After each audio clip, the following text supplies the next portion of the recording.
Formula One simulators are normally well and truly off limits. I've come to Worth Research in Bicester, headquarters of Virgin Racing, and today we're going to take a bit of a look. It says here, no access for unauthorised persons, but today we are authorised. Let's go in and have a look. There you can see the Worth Research simulator. At the moment it's doing a lap of the Hungaro ring, one of the bumpier circuits on the Formula One calendar. Now simulators are used mainly for two purposes. The first one is driver training. If a driver hasn't been to a circuit, he can come on one of these things and familiarise himself.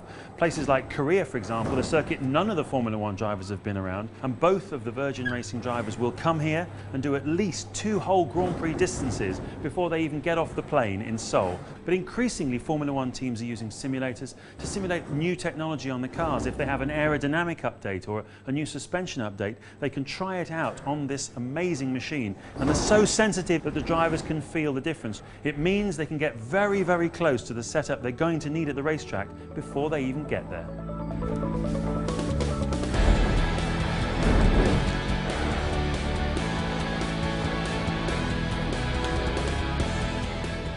Well, I'm sitting in the control room now with John Lammerton. John, how accurate are these things nowadays?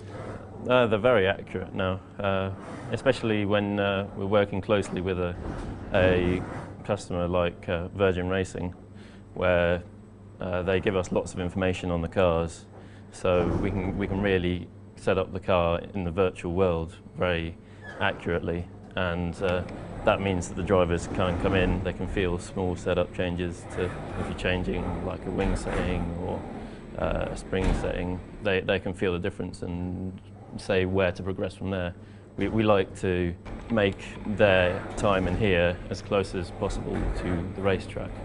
So someone like Andy, who's an engineer, who obviously does quite a lot of test driving, I mean, is he as quick as Fernando Alonso or Timo Glock? I mean, is he a great lost talent of Formula One? Fernando Alonso is certainly someone special. He's never going to approach that kind of pace, but he does do very good competitive lap times, it's even compared to some racing drivers we do see in here. Having said that, he hasn't got the experience that any driver that's come up through the lower rankings has. When you have Formula One drivers in here, particularly your own drivers like Glock and Degrassi and what have you, can you actually see what makes them so quick then? Yeah, it's an interesting experience when you get different drivers in here, especially young drivers as well.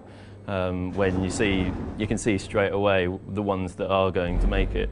You can see that they're straight doing consistent lap times, and you see them just chipping off the tenths of a second very quickly.